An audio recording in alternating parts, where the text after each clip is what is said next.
Hello. Hello. Hey, anyone there?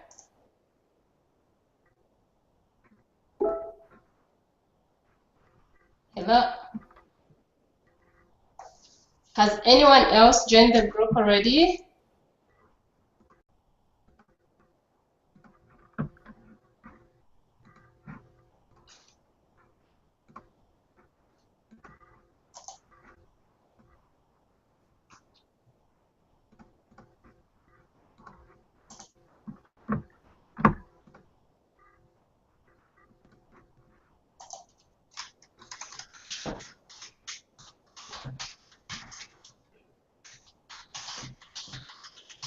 I I think it's only you and me right now. Oh, let's see, Q&A.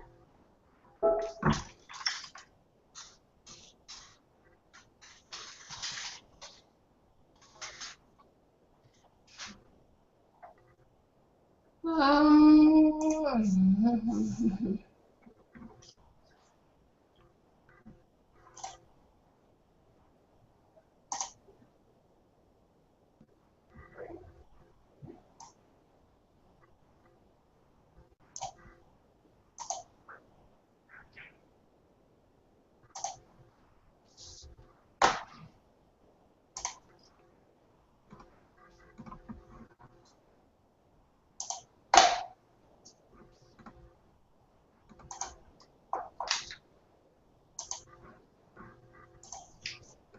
oh dear.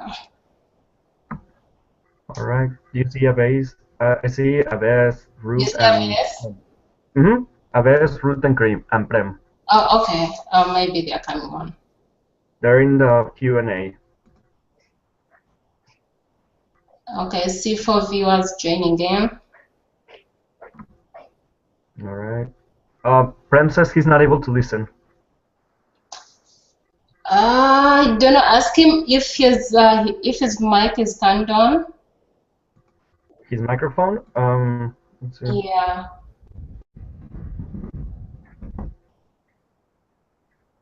Let's see. Mm, I wrote in the chat, but I don't see anything.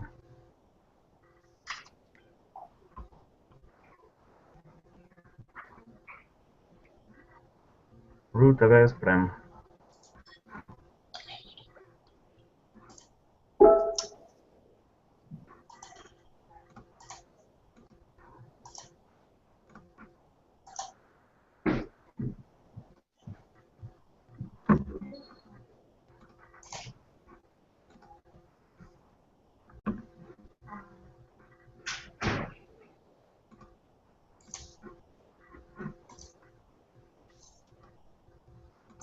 Oh.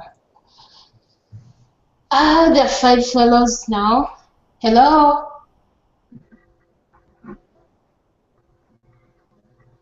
But Okay. incidentally, I don't see them. I do not know if they're able to hear me. There are seven viewers now. Hmm. I don't know if they can hear us either. Sorry? I'm not sure if they can hear us. I don't know. I don't know whether it's on their end or.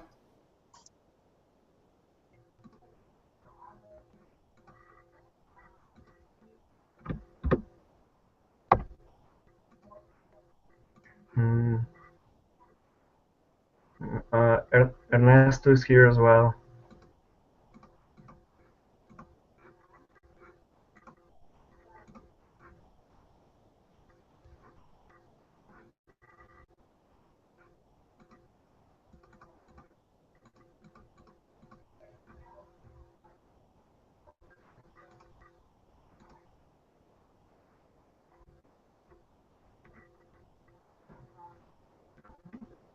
All right. So, um, I don't know. Oh, Mueve.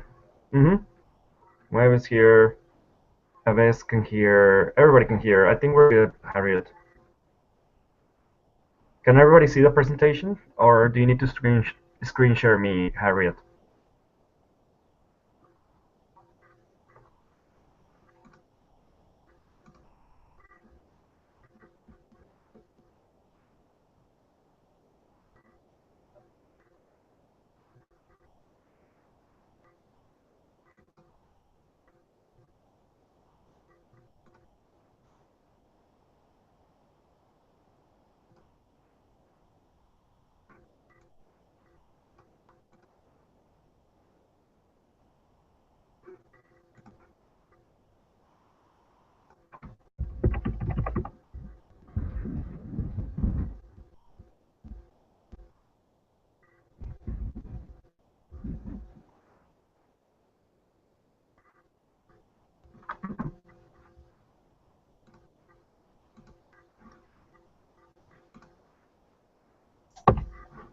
Arturo? Yep. Yes, I think we can start. We have 10 viewers. Um, Okay. I'm not Okay, I sure will if start they're the webinar. able to hear. Okay, I will start the webinar now. We'll do so let's see. Okay, can you see my screen is sharing, right? Yeah, your screen is visible. Perfect. Okay. Well, I'll start the webinar now. Okay, let's go ahead. All right. So thank you everybody for being here. My name is Arturo Gonzalez. I'm an Atlas Core Fellow from Mexico, class 15, serving at Kids Food Basket in Grand Rapids, Michigan. And today I would like to talk to you a little bit about hunger and social justice. So first up, let's start by reading this definition by the United Nations Development Program. In 1994, they said food security required that all people at all times have both physical and economic access to basic food. This requires not just enough food to go around, it requires that people have ready access to food. So, in this sense, the emphasis on the slide is my own. The reason why I highlighted these words is because it is talking, food security is talking as an entirety. So, all people at all times, both physical and economic access to basic food. So, as you can see, in this definition by the United Nations, it's not just talking about hunger in the sense of the lack of food, so it is also talking about people being entitled to it to gain access to it. So, for example, here in the let's make the difference between food security and food insecurity and starvation. Starvation is a complete lack or availability of food, whereas food security, the definition that is commonly used in the United States, means that when people don't know where their next meal is gonna come from, or if it is. So it is a stress factor, which is not necessarily linked to a lack of food, but it is a point where people have actually need to get out of their way and make budget and make time to find food. So that's what we talk about when we talk about food security.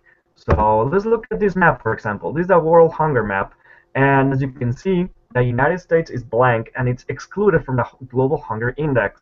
So as you can see, hunger sometimes is not some of hunger in the United States, for example, is an issue that is basically in a blind spot because it is not what the global hunger index measures is really the availability of food. So that's why they apply to what they would call the developing countries, but not really to what they would consider developed countries.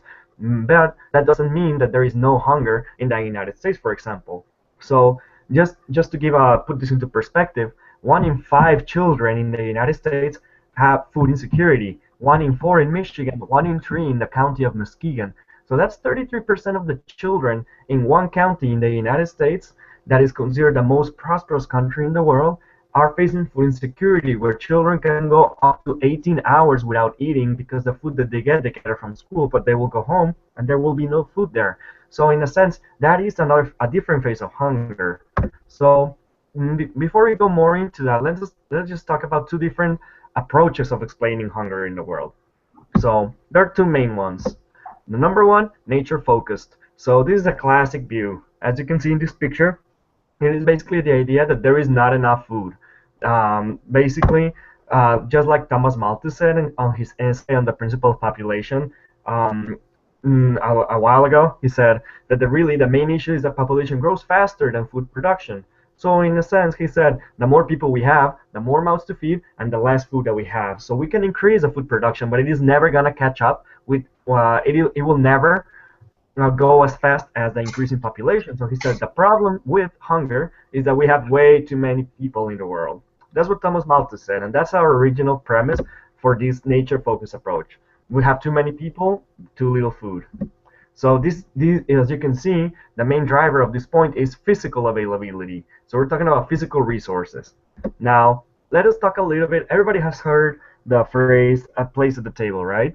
And a place at the table really is used in political terms to explain whether somebody has a voice or not. But really, a place at the table is a phrase that comes all the way from his essay. Now, Thomas Malthus is a little bit misunderstood as an economist. Some people say that he called the economy the dismal science, and he was quite the pessimist. But really, people just thought that he would that and that he was just thinking that we were all going to starve at some point. But really, what he was trying to say is that despite these factors, human beings always managed to not starve, even though the population was growing and food wasn't growing as fast. We never starved. So that wasn't explaining his economic theory, and that's what he found fascinating. But as always, there's always misinterpretation of people who read him, and they just put him as a very pessimist economist. Nevertheless, this is what an extract from his essay. So he said, a man, understood as man and women, back then, that's the language that they used. A man, if he cannot get subsistence from his parents, if the society does not want his labor, he has no claim of right to the smallest portion of food. At nature's mighty feast, there is no vacant cover for him. She tells him to be gone, knowing she could not provide for unlimited numbers. Humanely refused to admit fresh comers when her table was already full. So as you can see, Thomas Malthus said, nature has just a limited amount of seeds. Yeah, so in the moment that they're filled, I'm sorry, we can't really give charity. We really can't help those people who can't help themselves. Those who can't help themselves should basically leave. should, and in other words, that means die. That's what he said back in 1798. Now, if we look at hunger today, he's just saying be gone in this sense. But nevertheless, we'll keep considering his argument. Back in 1968, around the times of the Vietnam War, Walt Disney decided to make this documentary piece for kids using Donald Duck, explaining to this was a cartoon that was made particularly for children in developing countries. And I would recommend not to see it because it's a very racist piece of work. I saw it for a while and it was alarming the messages it had. And as you can see, Donald Duck is dressed up like a doctor. And basically, what this cartoon is trying to explain to people in developing countries is that family planning is very important and a need for everyone. So basically, what this cartoon is saying is that people in developing countries are creating hunger worldwide because the thesis back then was that people in developing countries were reproducing too fast, were uneducated, and causing major stress on the food production of the world. So, as you can see in the ethnicity of the people that they drew in this documentary, they have brown skin, and if you saw the actual piece of cartoon, it was the people that were represented were a mixture between Latin American and South Asian, so you could see kind of like the way they were portrayed. So here, the message that they were trying to say is that women should be in charge of their birth control, and that is a solution to control overpopulation and therefore avoid starvation. This was the message that Disney was sending millions of children abroad with this cartoon. So just a little food for thought on the way how this argument can be even wielded back a couple of decades. So 1798 wasn't too different from 1968, if you ask me in that sense. But let's look at the other approach, which is the entitlement for society focused. So here's the paradox. The food available in the world right now is enough to feed every single person in the world with 3,600 calories per day. That's just how much food we produce. So think about it this way: if we have, if an adult needs 2,000 calories per day to live, we have food to almost feed twice a day, twice the whole amount of food that they need. So the families have them on years of peak food production. So come to think of it, how come the more food we have, the more hunger we have? So clearly, this is not an issue of availability or physical resources. This is an issue of economic and societal relations.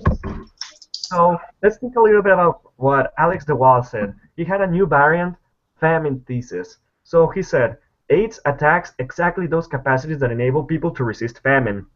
So AIDS kills young adults, especially women, the people whose labor is most needed.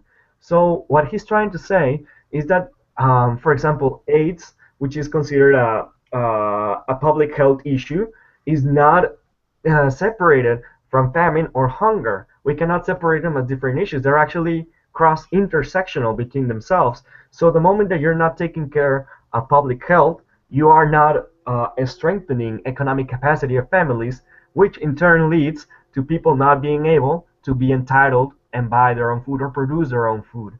So, in this sense, what I try to say with this picture is that these social issues are interrelated and interconnected. They're completely intersectional. So, the crucial factor in hunger, as Alex de Waal said, is economic stability of the household. So many times you will see that health issues and diseases cripple working capacity, and this is extremely hard on children because normally children are not children that are younger will not be able to, even if there are food health, they will not be able to provide for themselves through a regular working job. They still are dependent on their parents or guardians. So if the parents or guardian is sick and unable to work, then you have problems of hunger issues. And it doesn't matter how rich your country is, it has to do with this. So what comes first, the hen or the egg? So this is what we ask ourselves: do we need health to be able to work and produce food, or we need food to be healthy and work? Where does the cycle start? And it's really an empty question. The only thing that we can say is that you cannot work on hunger issues without working on public health issues. And you cannot work on hunger without working on education. And you cannot work on education and hunger and health if you're not working on equity and gender equality and equal wages and opportunities for people. So as you can see, these issues are all intersectional. And one of the things I want to say in this webinar is that hunger never stands alone. Now, let me talk a little bit about the term food deserts, which is quite important for our work, particularly in the United States. You will find that food deserts is a term that has been used to explain when people are very far away, either from sources of quality, varied, and affordable for fresh and food items. So you will find food deserts even within Los Angeles, for example, or Chicago, where you have people living in places or suburbs where basically they cannot get access to food that is nutritious and affordable. So you have children eating dinner from a gas station.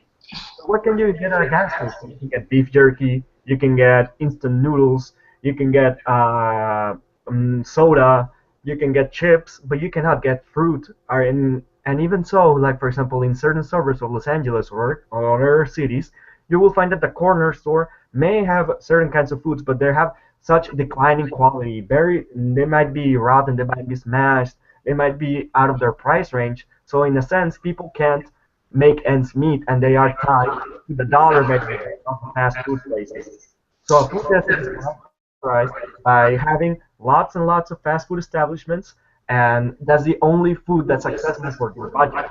Because acquiring food, affordable fresh food items are too far away, or they're too out of their price range. So food deserts are a real thing, and they're huge in the United States, the most prosperous country in the world. So it's important to redefine when we think about hunger. Hunger is not only not having food in your stomach for a long while. Hunger is about not having the option of getting the food that you need and being tied necessarily to processed and empty calories. So, Hello, Arturo. yeah, Sorry to interject. Your slides are static. Could you kindly try moving them? my my The slides. What? slides are, yeah, your slides have not been moving for a long time. So if you could hit the next button on your slides. Let's see. Yeah, now they show. Okay, can you see them changing? Yeah, I can see them changing now. So whenever you go to Okay. the next page, just hit hex. Yeah, it's Okay. working. Yeah. Okay. Sorry about that. Let me just do a quick recap of what talking about. This is the world map that I uploaded earlier. The United States one, right? Okay. Let's see. The supermarket. This is Thomas Malthus. Big on the nature stable. This is what I was talking about, the documentary that Disney made for children. The New Barren Famine Thesis by Alex de Waal, intersectionality of social issues, and food deserts. So this is a very common issue in the United States that is not usually addressed because hunger is thought of as just the absence of food. So people will say, of course there's no hunger in the United States. You can go to a McDonald's and you can get a burger, So how can you say about hunger? But hunger it takes different phases. Now let's look at this wallet. It's basically a man that, as you can realize, there is enough food, but not everyone has means to access it. So the solution for this is rethinking social relations. So this is where the social justice comes in. How do we make that? How do we make a community where everybody has equal access to nutritious food? How do we balance this equation? So, for example, here in the United States, a critical element was awareness. People never thought about hunger in their community because if you ask when you ask people normally, what do you think about hunger? They will think about abroad. They will think of countries in Latin America. They will think about countries in Sub-Saharan Africa, Southeast Asia, but they will never say, yeah, here in the United States, hunger. So back in 1968, a documentary came out in the CBS that was talking basically, it was called Hunger in America. Now, this documentary is also very sensational. If you see it, they actually take a live footage of a child dying of starvation, and it's very sensational. And it uses messaging that is very dignity depriving of the people who were going through hunger. But it was so shocking for people to realize that there was such a big problem of hunger in the United States that after this documentary, that hunger was almost eradicated from the United States. People took the streets. They demanded from the government. They went up to Capitol Hill, and after that, Richard Nixon had to pass the legislation to enhance money that would serve as a safety net for people who needed SNAP benefits, or also called food stamps. So it was through awareness, only through awareness, that people just realized what was going on and started doing something about it. So in a sense, we must always seek to find the correct channels to make people aware of this issue. Now, let me just conclude this talk with these 4 points. So basically, we are talking about hunger has many shades and many faces. We must not think hunger in the unidimensional way, only the unidimensional way, which is basically the lack of food or starvation. Those are indeed hunger issues around the world, but hunger takes many faces, and just because you don't appear in the world hunger map doesn't mean that there's no hungry people there. And hunger behaves in very different ways. Now, with that said, hunger must be understood beyond the lack of food in the stomach or the pain of it. Because if you tell me, and there's a hungry child, what do we do? Do we give them Pop Tarts and hamburgers, or do we give them carrot, celery sticks, and a grain sandwich? Both things are gonna take care of the pain of being hungry, but not. But giving somebody hamburgers and French fries, or instead of nutritious food, might cause health issues and bad habits that are going to create even more problems later. So hunger is about bringing the right food to the people who need it. Now, there's plenty of food, but there's plenty of hunger as well. So that's when we need to start thinking, why is there such wide production of food, but it is not getting to the right places? So that's why we need nonprofits who do the rebalancing of the equation and bring and basically make the playing field leveled. So we need to bring the food where it needs to go instead of going to waste. I couldn't tell you how much food really goes into waste from supermarkets, restaurants, that could be and that needs to be redistributed. So there's a lot of nonprofits that do gleaning, and they go to these places and get the food before it goes bad and redistribute it. Now, hunger does not exist in a vacuum, as we talked about. It is so interrelated with almost any other social issue that you can think about. So working with hunger is not an island. Working with hunger is working for equality and social justice as a general issue. So we must never think about hunger as just an issue about food. It's much more than that. And we must also think about community, balance the equation. How can we make this a better place for our community? How can we make sure that every child in our in our city, in our region, gets the right food that they need to be able to make the best out of their potential? Let me show you a little bit of this picture. I took it myself when I arrived in the fellowship back in June. This little girl, her name is Ingrid, and she spoke Spanish. Her mother was from Costa Rica, and I did this booth back in the summer, and we were raising awareness, talking with people. They were decorating bags, and this girl decorated this bag that says, "We have the right to eat." That's what she wrote. Mind you, this is a 3-year-old, and she wrote, "We have the right to eat," which shocked me absolutely. because when you come to think about it, this is a 3-year-old girl that understands the world better than most politicians and most adults. Look at that. I mean, we, and when she means we, she's not making differences of people, race, age. She's just referring to everybody. We have the right, and it's not a necessity. I have the need.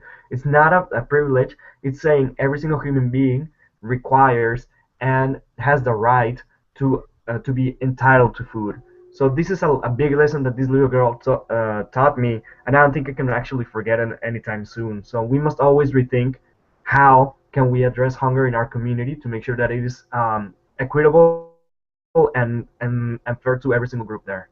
And with that, I finish um, my talk. So I will now answer 2 questions.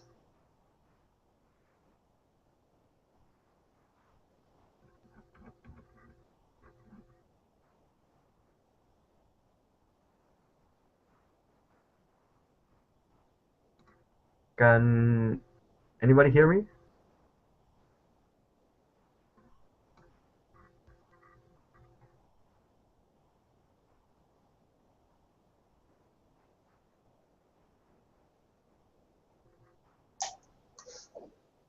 Arturo? Yep. Yeah, if you have your question, your Q&A icon turned on, they will be able to type in their questions. So if you could do Right. that, please. Right now, I don't see any questions. Um, I'm just seeing the about the slides. I'm sorry I didn't see these questions earlier. I was just looking at the whole screen of my presentation, thinking that you guys were able to see it. Sorry about that, but I'm open to any questions you might have. Oh, thank you, Samita. Sorry? Oh, thank you, Samita, for her comment.